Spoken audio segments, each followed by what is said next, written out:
Bismillahirrahmanirrahim. Alhamdulillahi rabbil alamin, wassalatu wassalamu ala rasulihil amin, nabiyyina Muhammad ibn Abdullah wa ala alihi wa sahbihi ajma'in, amma ba'd. Sambungan pelajaran kita dalam kitab Riyadhus Salihin. Riyadhus Salihin ini sebuah kitab yang ditulis oleh Imam Nawawi rahimahullahu ta'ala, seorang imam yang berasal daripada negeri Syam. Dia tulis sebuah kitab dikumpul daripada ayat-ayat Quran dan juga hadis Nabi sallallahu alaihi wasallam, kemudian diberi nama Riyadhus Salihin dengan makna taman orang-orang yang saleh. Bab yang telah kita baca ini iaitulah di dalam Kitabul Fadail, kitab yang menyebut tentang kelebihan. Banyak dah kelebihan yang kita belajar, kelebihan baca Quran, kelebihan tu, kelebihan ni. Sambungan pada kali ini iaitulah bab yang ke-212. Babu fadli qiyamil laili. Babu fadli qiyamil lail. Bab kelebihan bangun salat di waktu malam.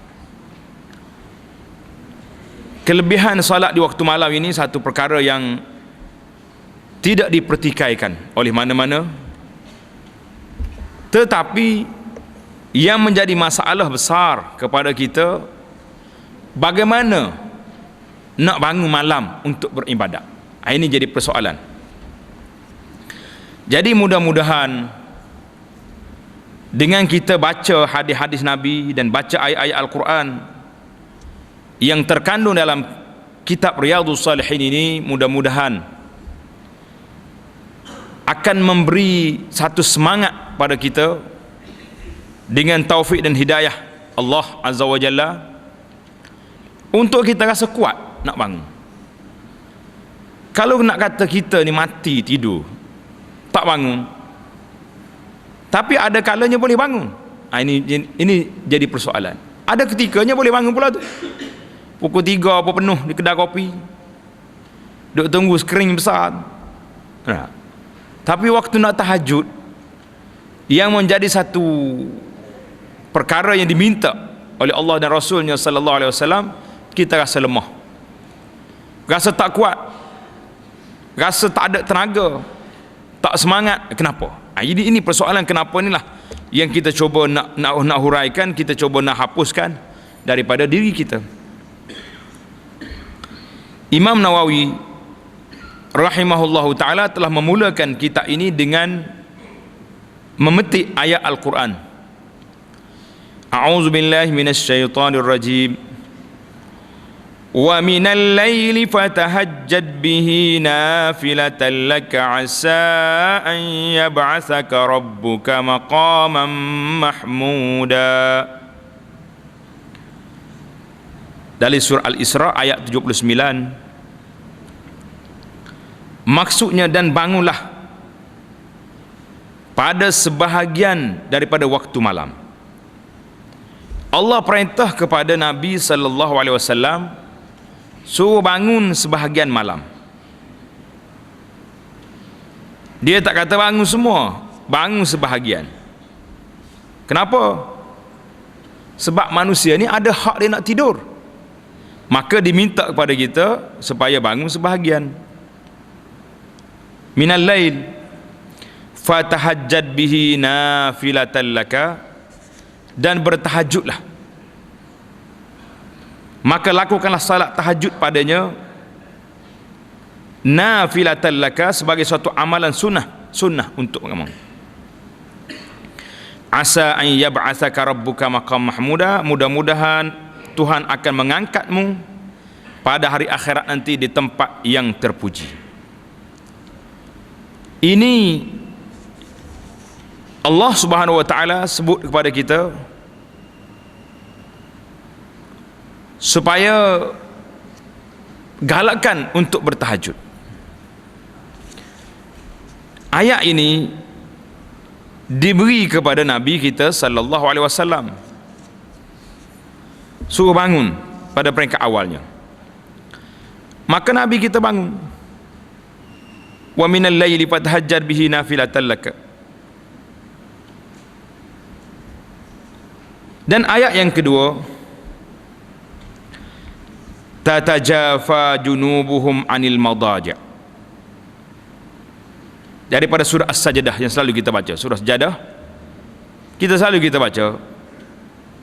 Maksudnya mereka merenggangkan diri daripada tempat tidur, angkat diri dia daripada tempat tidur untuk melakukan ibadah pada waktu malam. Ayat yang ketiga, kanu qalilan minal laili ma yahja'un, daripada surah Az-Zariyat ayat 17. Maksudnya mereka itu sedikit sekali menggunakan waktu malam mereka untuk tidur. Ini adalah merupakan sifat-sifat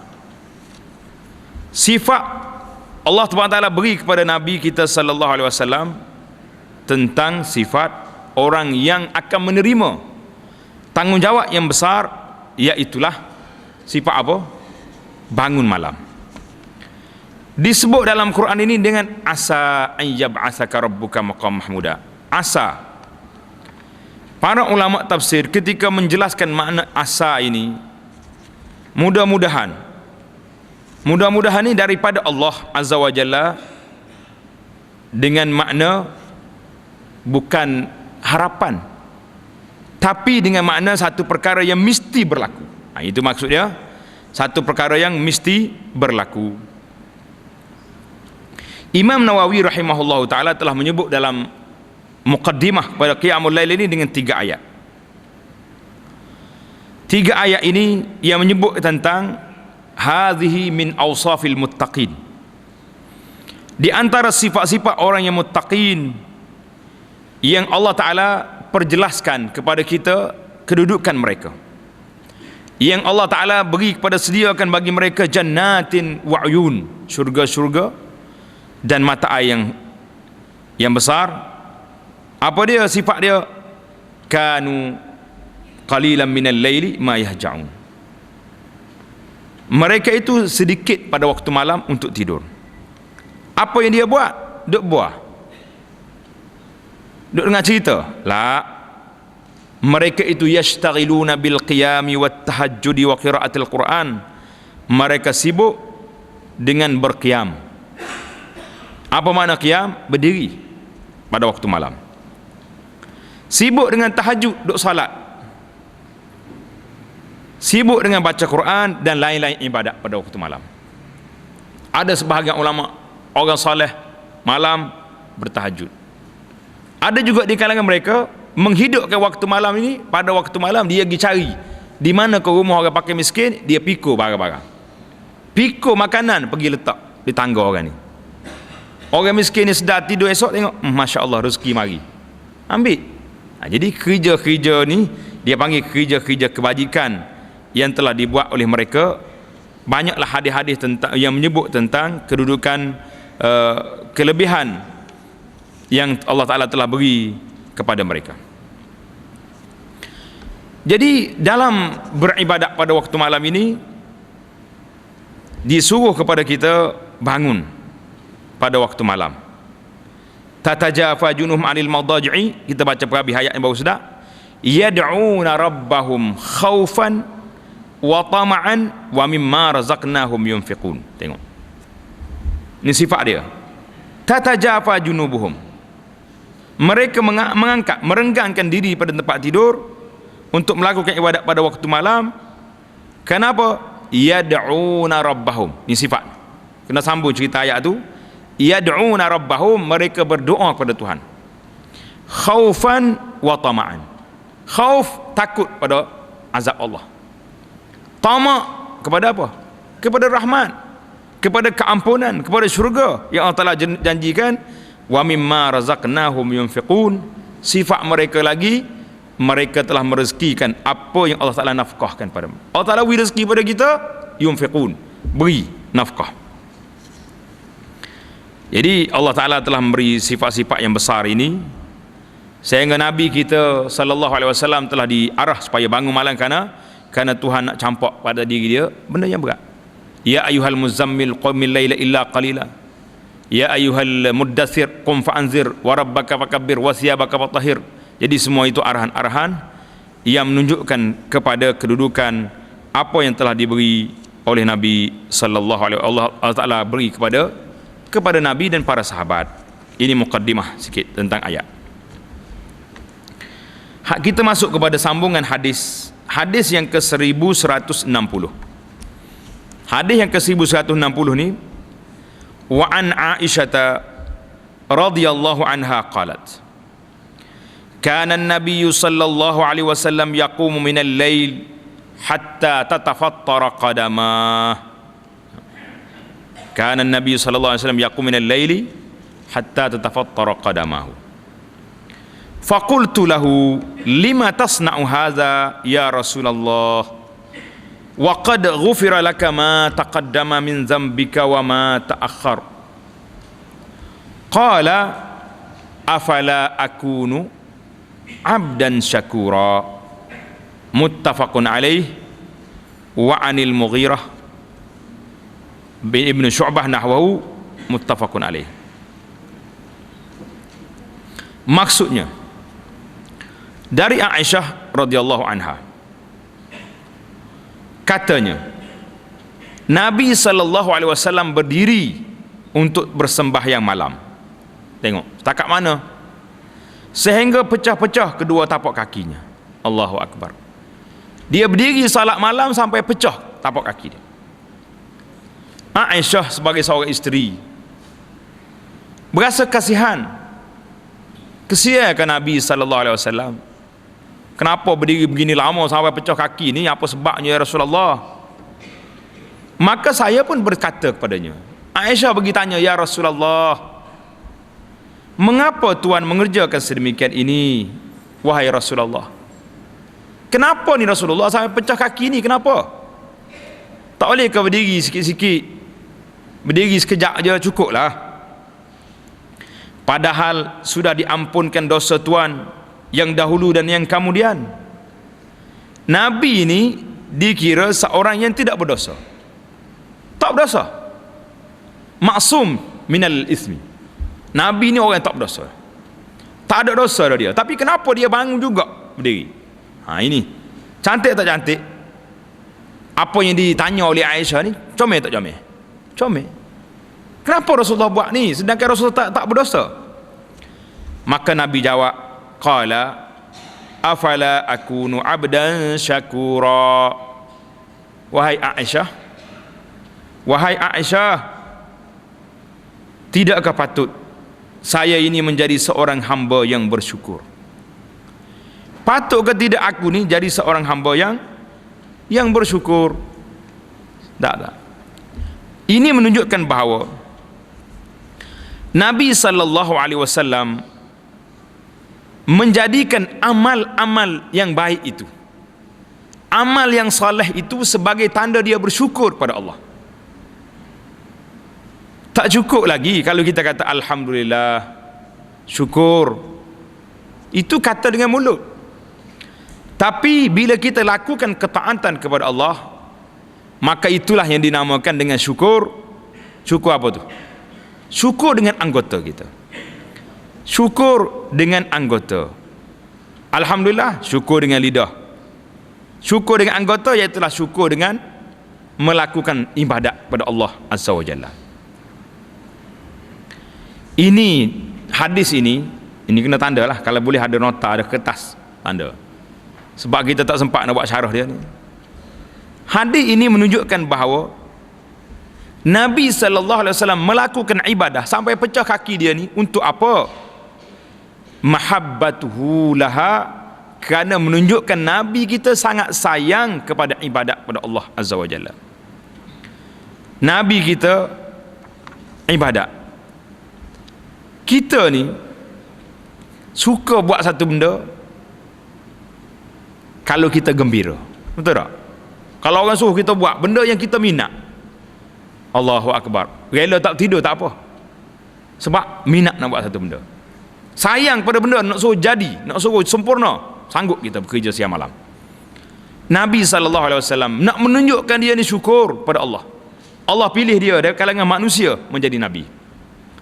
Dari kalangan Nabi yang berapa ribu Nabi? dalam pelajaran perdoaan kita. Berapa ribu? Setengah riwayat mengatakan 124.000. Dalam ramai-ramai ini dipilih jadi Rasul 313. Dalam ramai-ramai ini Nabi Sayyidul Waladi al-awwalin wal akhirin, dipilihnya Nabi menjadi penghulu, ketua bagi semua Nabi-Nabi alaihimussalatu wassalam. Tak patut dia bersyukur? Sangat patut. Karena itulah Nabi sallallahu alaihi wasallam kata, ju'ilat qurratu aini fis salah. Allah jadikan sejuk mata hati aku duduk di mana? Ketika mengerjakan salat. Nabi kata, nak tenang hati aku waktu aku semaya. Itu waktu dia tenang. Maka salat itu adalah merupakan ahabbul a'mali ila Rasulillah. Sebaik-baik amalan yang paling Nabi kita suka melakukan salat. Ini satu cerita. Abdullah bin Mas'ud radhiyallahu anhu. Pada satu malam, Abdullah bin Mas'ud ni bangun. Dia tengok Nabi duduk salat, dia ikut Nabi salat. Qama ma'ahu zata lailatin fa'atala an-nabiy sallallahu alaihi wasallam al-qiyam. Nabi bangun malam panjang sekali. Kata di Abdullah, hatta hamamtu bi amri su. Aku duduk khayal dalam hati aku nak buat satu benda yang tak baik. Tengok, lama sangat Nabi kita berdiri. Ibnu Mas'ud kata, aku duduk mikir nak buat satu benda yang tak baik. Sahabat-sahabat dia tanya, bima hamamta? Apa benda yang mu nak buat? Siapa begini sekali? Ya Aba Abdurrahman. Qala hamamtu an ajlisa wa ada'ah. Aku duk fikir, aku nak duduk, biarlah, tak payah ikutlah Rasulullah maya ni. Tapi tak pernah sabar pula nak syokak berhenti tengah jalan, tengah salat. Tengok Ibnu Mas'ud. Nasib baik juga Ibnu Mas'ud ni ikut Nabi semaya sekali, barulah kita tahu setara mana. Sedangkan mengikut dalam sejarah hidupnya, Ibnu Mas'ud lebih muda daripada Nabi sallallahu alaihi wasallam. Lebih muda, tetapi dia tidak mampu nak berdiri selama mana yang telah Nabi kita berdiri. Baiklah, itu kita tengok Nabi kita berdiri lama. Kalau orang tanya kita soalan, manakah lebih afdal, berdiri lama atau panjang qiraat? Qiraatul lail, mana kita berdiri, kita baca Quran, kita apa, ataupun kita panjangkan sujud. Hak mana lebih afdal? Panjangkan rukuk. Jawab di sini, ma huwa aslah liqalbika, mana yang lebih sesuai dengan hati kita. Kalau hati kita maya, khayal selalu Allahu akbar, agak perlu pergi Kuala Lumpur, habis segala dunia mengambara lalu. Maka kita pendekkan salat, kita duduk, kita baca Quran dengan tadabbur. Ada setengah orang dia suka sujud lama, sujud. Jadi itu di antara terpulanglah kepada munasabah kedudukan kita. Cuma di sini dari segi adabnya, kata ulama, kalau kita salat panjang, berdiri panjang, rukuk juga kita boleh panjangkan. Nak seimbang. Jangan pula berdiri baca Al-Fatihah, kemudian baca Wal Asri, rukuk lama sekali tak. Jadi kena lama sini baru dipanggil seimbang dari segi kedudukan. Itu hadis yang pertama, ya hadis 1160. Nabi jawab, afala akunu abdan syakura. Hadis yang 1161, wa an aliyin radhiyallahu ta'ala anhu anna an-nabiyya sallallahu alaihi wasallam taraqahu wa Fatimata laylan faqala ala tusalliyan, muttafaqun alaih. Taraqahu bermakna atahu laylan, dari Ali radhiyallahu anhu bahawasanya Nabi sallallahu alaihi wasallam datang kepadanya dan Fatimah. Nabi pergi jumpa dengan adik dia, dengan Fatimah di waktu malam. Nabi ni tengok, sayang dia kepada anak buah hati dia Fatimah dan menantu dia Ali. Selalu je dia pergi rumah Sayyidina Ali pada waktu malam.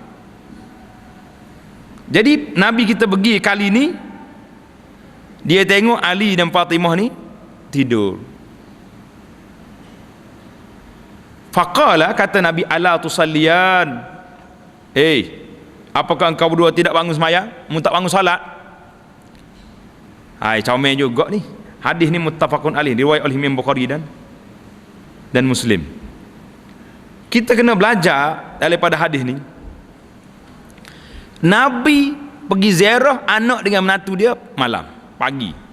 Nabi tanya dia, mu tak semaya? Tak bangun semaya? Semaya sunat ni. Yang kata Ali tak semaya subuh pula je. Pernah ke tidak kita sebagai bapa pergi tanya khabar anak kita? Pergi jangan pergi lewat-lewat, pergi lepas semaya subuh. Berhenti motosikal, berhenti kereta depan tangga, Assalamualaikum. Waalaikumsalam. Subuh mana subuh? Maya dah kodok lagi tu. Kalau puasa masa tu subuh nak habis dah, duk kenyah butir mata baru. Apa agak kita boleh menatu lagu ni? Kalau mana? Kena buat sekali, mana? Kalau pergi dia semaya dah, alhamdulillah. Kalau pergi takut baru nak bangun, muja aja mari. Kalau tidak, tak subuh dah kita 2 hari ni. Saya pergi jarak. Tengok. Ini hadis ni mengajar kepada, hadis ni panjang. Fakultu, tandalah situ. Imam Nawawi sebut setakat tu ya dalam kitab Riyadhus Shalihinnya. Cerita panjang lagi, ambil dalam cerita Bukhari. Fakultu, aku pun kata, ya Rasulullah. Ali jawab, anfusuna biyadillah. Kami bukan tak nak bangun semaya malam, tapi nyawa kita ni duduk di tangan Allah. Sedap juga. Ali pun jawab sedap juga. Fa iza syaa an yab'asana ba'asna. Kalau Allah hantar balik nyawa kita, kita pun sedar bangun, kita bangun semaya. Ali jawab, jadi kami bukan tak nak bangun semaya, tapi monggo tak sedar kan nyawa duduk tangan Tuhan. Tak juga dia jawab dah. Fansarafa hina qulna zalika. Ali kata bila Ali jawab lagu ni, Nabi pun paling klik selalu. Tak jawab apa. Cerdik nak tu aku boleh jawab sedap. Walam yarji' ilayya syai'an. Dia tak kata apa. Dia tak kata cerdik. Pandai tak. Nabi kita senyap, Nabi kita berpaling lagi sudah. Ali kata dia tak kata apa-apa, tapi aku dengar wahwa muwallin yadribu fakhidahu. Nabi kita bila sambil nak keluar balik tu, Nabi kita tepuk atas paha dia. Tepuk sini. Wahwa yaqul, dia baca ayat Quran, wa kanal insanu aktsara syai'in jadala. Dia lagi dia kata ayat Quran maknanya sesungguhnya manusia itu suka sangatlah nak berdebat. Ali pun terkanyak dia lagi nyabilah klik. Cerita nak, tapi nak, yang kita nak belajar di sini apa dia? Yang pertama sekali, fadilatu qiyamul lail. Hadis ini menunjukkan kepada kelebihan qiyamul lail. Yang pertama. Dan peranan ibu bapa, peranan orang tua-tua, peranan orang yang boleh sedar pada waktu malam, iqazun naimin, mengejutkan orang lain sama.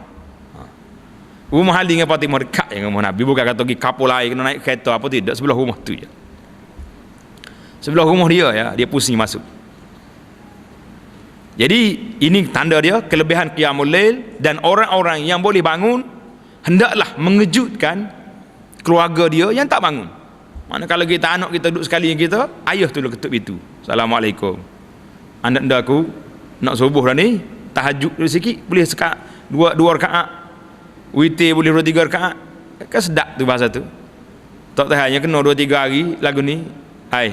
Buku bit lah. Pergi sewa rumah lain lah weh. Kegerak maya tahajud nak pula dah. Jadi nyanyi lagi lagi dah. Kita tengok suasana lah. Pilih natu yang baik-baik insya-Allah. Tengok. Ini satu cerita. Ana bila sebut cerita Qiyamul Lail ini, menarik sangat satu cerita yang dicerita oleh seorang doktor pakar bedah, Khalid Al-Jubair. Doktor pakar bedah di hospital tentera di Riyadh. Dia cerita dalam buku dia, Musyahadat Tabib, penyaksian seorang doktor. Seorang budak ni berlaku aksiden ke apa benda, ambulans bawa mari budak ni, piang mari masuk hospital. Jadi doktor pakar bedah dipanggil supaya beri bantuan apa benda yang kita kena buat. Tiba-tiba pemuda ni, orang muda ni angkat tangan. Dia kata, doktor, terima kasihlah kepada semua tuan-tuan doktor semua ni kerana nak bantu saya. Cuma saya harap tak payah buat apa-apa untuk saya. Tak payah masuk wayar, tak payah bagi jarum, tak payah apa, kerana saya sudah nampak kematian saya sudah depan mata saya dah. malaikat maut sudah ada. Tak payah buat. Kalau buat rugi ubatnya. Hai. Jadi pelayan ni, staf hospital ni, tanggungjawab mereka mesti kena cepat masuk oksigen. Budak ni kata tak payah, tak perlu. Dia boleh cakap. Khalid ni, Dr. Khalid ni kata, aku rasa pelik, ajaib lah dengan cerita ni. Macam mana dia nampak kematian dia? Sedang kalau orang lain mari turun hospital, tengok doktor lambat mari sikit, bertepik. Bahasa doktor makan gaji buta, tak mari ambil aku dak. Ni tak, jangan buat ubat. Doktor kata, tak lama lepas dia bercakap, budak ni mati sungguh lah. Mana kalau mari sungguh ambil nyawa dia, mati. Dia beritahu kepada pegawai dia, kalaulah mak ayah budak ni mari, panggil dia, aku nak jumpa. Kata doktor nak jumpa. Bila mari, dia kata, Pak Cik, azamallahu ajrakum, Allah Ta'ala lah beri pahala yang besar pada Pak Cik kerana anak ni meninggal. Ucap takziah dulu. Kemudian dia kata, saya nak tanya rahsia. Saya tertarik dengan anak Pak Cik ni. Apakah rahsia? Saya nak tahu. Tolong beritahu kepada saya. Apakah amalan dia, yang amalan soleh yang dia buat, sehingga dia boleh nampak kematian depan mata dia. Dia tahu dia nak mati. Amalan soleh apa orang ni? Ayah dia duduk termenung. Dia kata, apa benda anak aku buat ni sampai begini hebat ni? Dia fikir, dia kata tak ada apa dah ni. Dia kata, aku tak tahulah amalan baik dia apa, aku tak perasan sangat. Tapi yang aku tahunya, budak inilah, anak inilah yang mengejutkan kami untuk salat fajar, dan dia juga yang mengejutkan kami untuk sembahyang tahajud. Anak ni kerja dianya mengejutkan orang tua dia supaya bangun sembahyang tahajud ataupun bangun sembahyang subuh. Dia kata ni, jawab ni doktor ni, hazahu, inilah sebabnya Allah Ta'ala beri karamat pada dia sehingga dia boleh nampak kematian dia depan mata dia, boleh bagi tahu, aku nak mati, malaikat maut sedang ada, dan dia bergembira kerana dia nak mati, kerana dia nampak alladzina istaqamu tatanazzalu alaihimul malaikatu alla takhafu wa la tahzanu. Kan dalam hadis kita sudah baca, orang yang istiqamah di atas jalan yang lurus ni, Allah Ta'ala akan hantar malaikat mari, abshiru bil jannati allati kuntum tu'adun. Hei orang nak mati, mu tengok tempatmu dalam syurga. Dibuka pintu, nampak luas. Kerana itulah orang lagu ni mati dia senyum, kerana dia nampak tempat duduk dia di mana? Di syurga. Allahu Akbar. Mudah-mudahan semangat yang kita dapat ni menguatkan kita lagi. Jadi ini menunjukkan bahawa hadis ini juga menunjukkan kepada kelebihan Sayyidina Ali. Ali radhiyallahu anhu, bila dia cerita apa yang berlaku di rumah dia, sepatutnya dia cerita Nabi datang suruh aku sembahyang tahajud, cukuplah. Dia tak bagi tahulah apa yang dia jawab ke Nabi tadi, dan apa yang Nabi baca. Wa kanal insanu aksara syai'in jadala, manusia ni suka sangat nak berdebat, suka sangat nak jawab mulut. Tapi oleh kerana Ali menganggap ini satu ilmu yang menunjukkan kepada kelebihan menyebarkan ilmu dan bahaya menyembunyikannya, maka Ali pun jawab, cerita juga kepada kita. Hadis ini diriwayat oleh Imam Bukhari dan juga Imam Muslim rahmatullahi alal jami'. Wa radhiyallahu an Ali wa an zaujatihi Fatimah binti Rasulullah sallallahu alaihi wasallam. Allahu Akbar. Kita kena baca banyak, tuan-tuan kena banyak belajar, banyak mendengar kisah sabiqin, kisah-kisah orang-orang yang saleh begini. Mudah-mudahan dia akan beri kepada kita semangat untuk kita lebih kuat beribadat. Seorang lagi cerita orang baik. Hadis yang ke-1162, wa an Salim ibni Abdullah ibni Umar bin Al-Khattab. Salim anak Abdullah anak Umar, mana cucu pada Sayyidina Umar. Allahu Akbar. Comel belaka ni. Umar hebat, Abdullah hebat, Salim cucu dia, cucu orang baik-baik belaka. An abihi, menceritakan daripada ayah dia, anna Rasulullah sallallahu alaihi wasallam bersabda, ni'mar rajulu Abdullah law kana yusalli minal lail. Qala Salim, fakana Abdullah ba'da zalika la yanamu minal laili illa qalila. Muttafaqun alaih.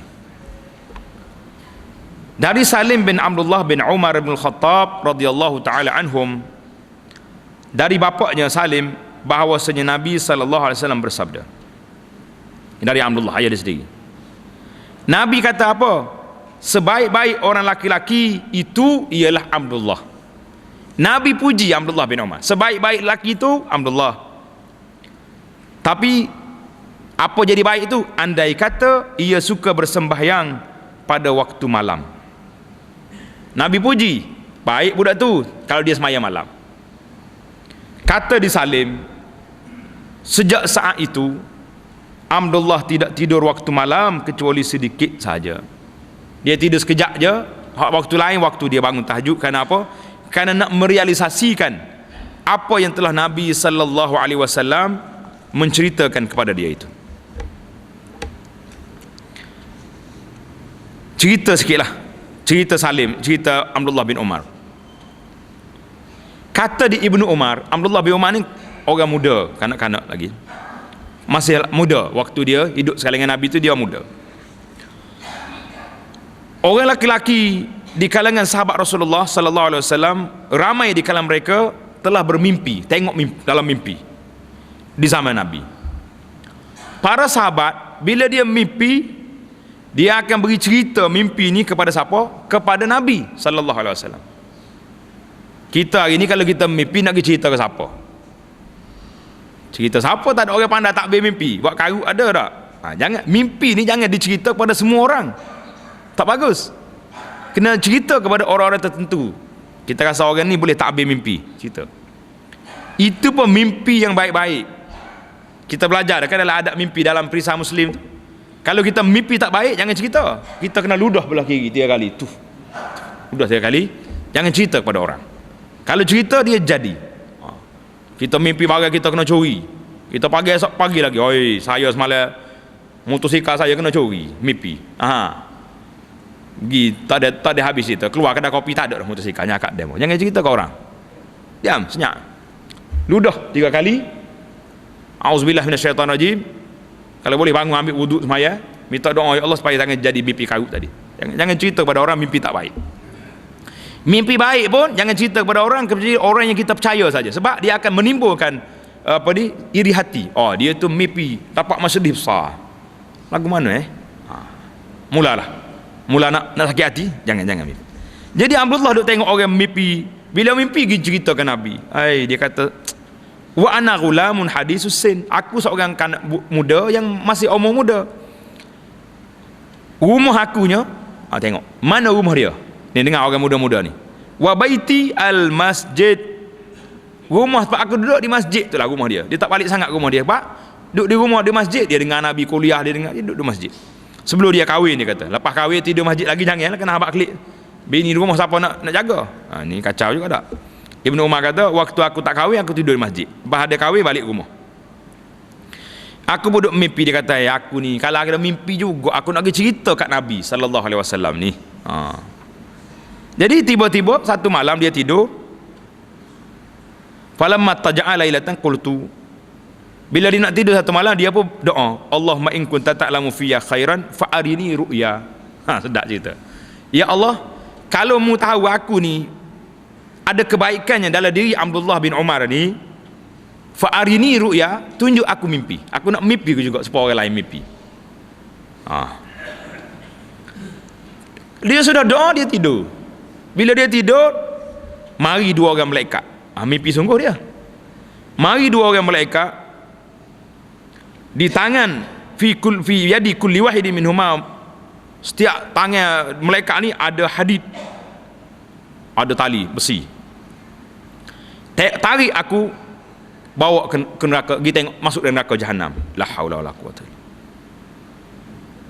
Aku berdoa, ya Allah, Allahumma a'udzubika min Jahannam. Aku minta berlindung daripada neraka Jahannam. Maka bila dia minta berlindung, kemudian selesai tu tak masuk neraka, dia pun doa pula. Kemudian dia jumpa pula malaikat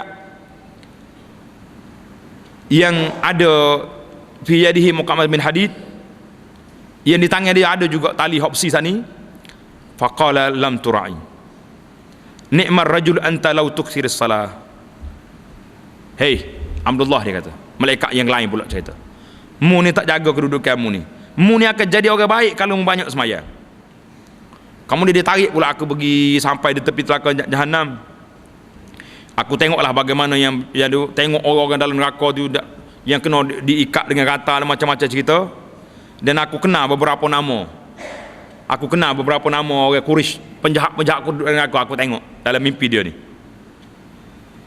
Jadi bila dia sedar daripada mimpi, Allah, mimpi sungguh aku. Tapi dia tak berani nak pergi jumpa Nabi sendiri. Kebetulannya adik dia, kakak dia Hafsah telah kahwin dengan Nabi sallallahu alaihi wasallam. Faqasastuha ala Hafsah. Aku pun cerita Hafsah, aku mimpi. Malaikat tarik aku pergi tengok neraka. Hafsah pun mungkin cerita ke Nabi. Hafsah bawa cerita ni ke Nabi, ya Rasulullah, Abdullah bin Umar mimpi. Nabi pun jawab, inna Abdullahi rajulun salih. Nabi kata Abdullah tu, adik-beradikmu tu ya Hafsah, seorang laki-laki yang salih. Faqala Nafi' ba'da zalika yuksirus salah. Lepas pada tu Nafi' kata, aku tengok Abdullah ni banyak semaya. Dalam riwayat lain kata, Nabi kata ni'mar rajulu Abdullah law kana apa tadi? Law kana yusalli minal lail, sebaik-baik orang itu Abdullah kalau dia semaya malam. Itu cerita dia. Cerita Abdullah ni semaya malam dalam mimpi dia. Kita tak nak cerita banyak-banyak, tak habis kitab kita ni pula kan. Hadis yang seterusnya yang ke 1163, wa an Abdullah bin Amr bin al-As. Tengok cara nak baca hadis. Kalau Amru tu ain mim ra ada waw. Ada waw tak ada waw tu? Kita kena baca Amru. Amru. Wa an Abdullah bin Amr. Jangan baca Umar, kena baca ain bagi atas. Ibnul As radhiyallahu anhu. Kalau tak ada waw, baru kita baca Umar. Kalau ada waw, baca Amru. Qala Rasulullah sallallahu alaihi wasallam, ya Abdullah, la takun mithla fulan kana yaqumul laila fataraka qiyamul lail. Muttafaqun alaih.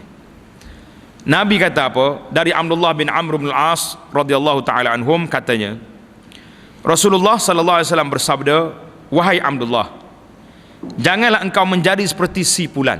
Mu jangan jadi macam budak tu.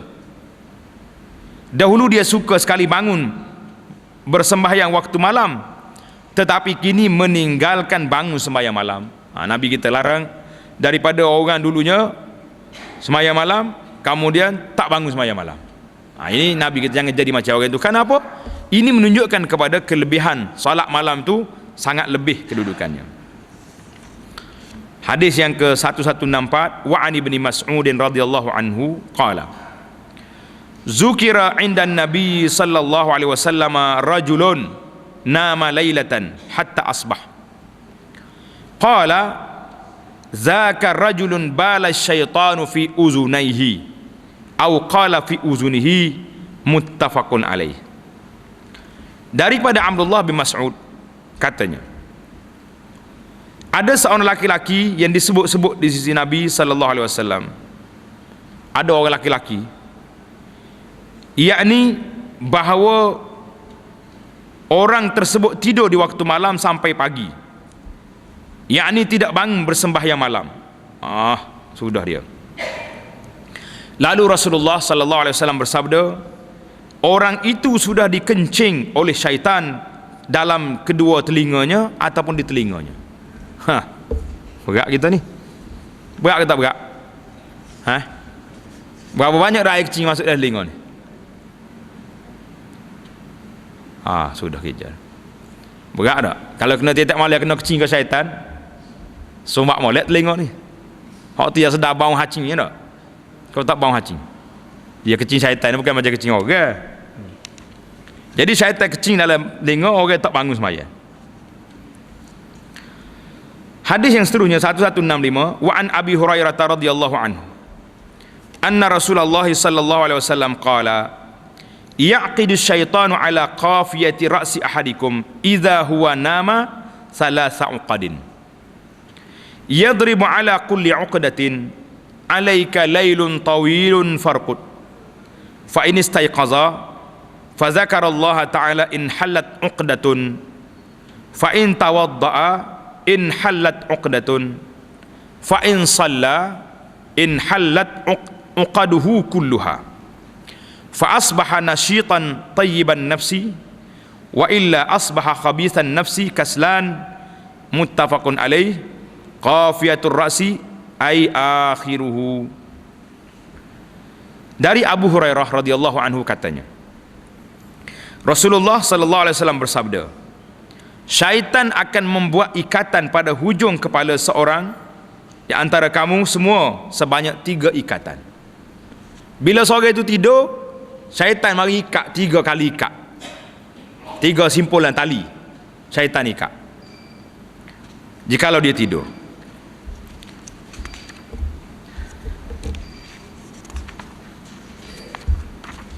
Ia membuat ketentuannya pada setiap ikatan itu dengan kata-kata yang berbunyi.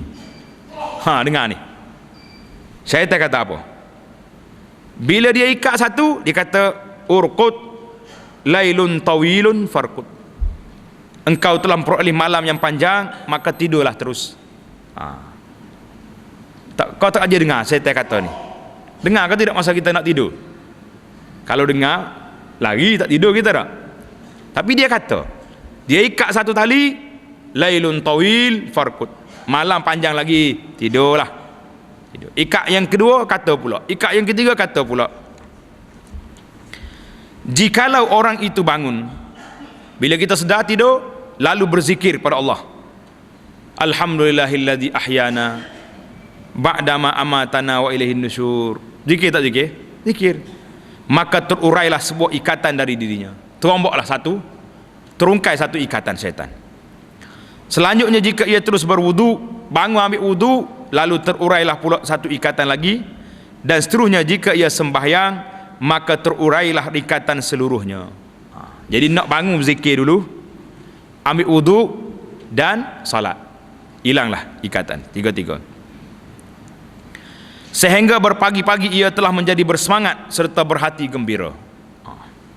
Tetapi jika tidak sebagaimana yang tersebut di atas, maka dia akan berpagi-pagi menjadi orang yang berhati buruk serta pemalas. Wal'iyazubillah.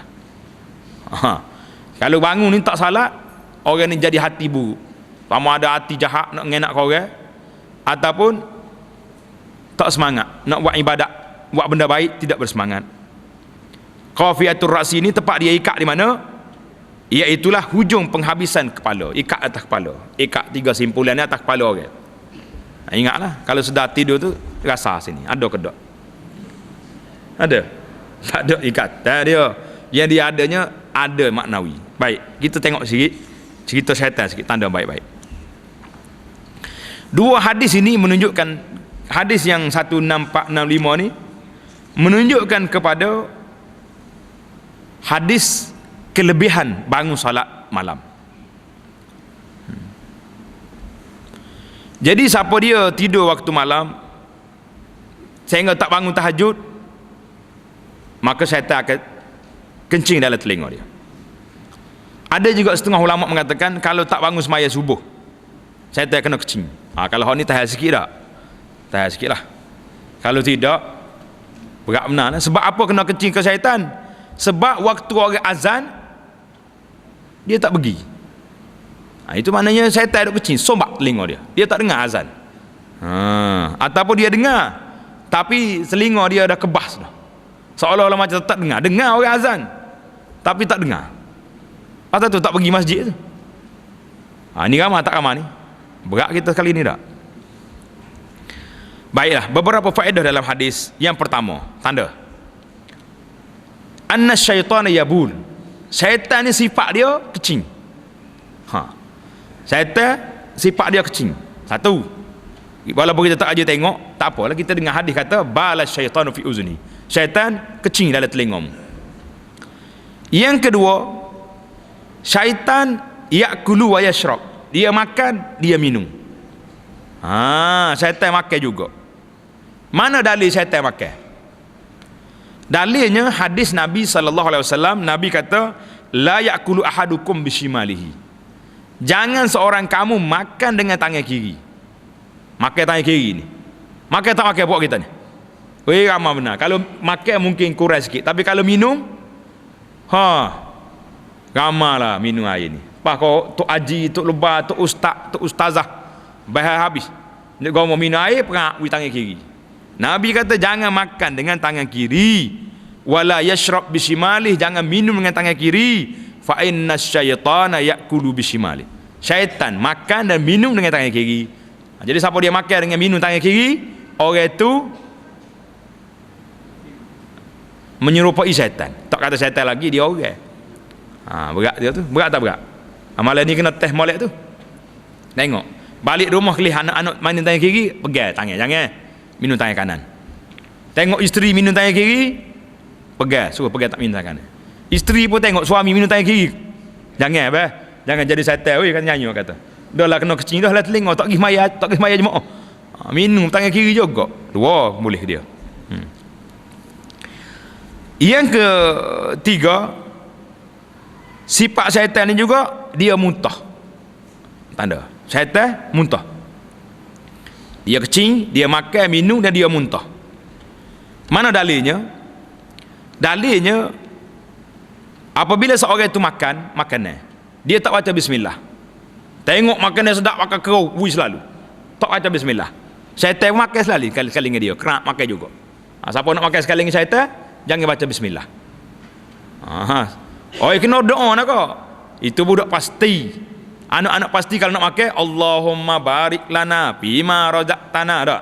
Itu anak pasti. Orang tua tak payah dah hatunya. Pakai baca bismillah makan. Kenapa? Nabi kata siapa dia makan tak baca bismillah, kemudian bila dia teringat tengah-tengah makan, aku tak baca bismillah tadi. Dia baca bismillah, bismillah awalahu wa akhirahu, aku baca bismillah daripada awal sampai akhir. Taqayya asyaitanu ma akalahu, syaitan apa terpaksa kena mutuh semula hak dia makan tadi, sebab bila kita baca bismillah.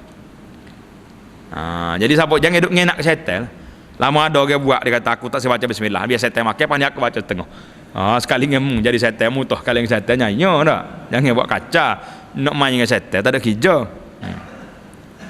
Jadi pada ulama mengatakan inilah 4 perkara yang berlaku pada syaitan: makan, minum, kencing, muntah.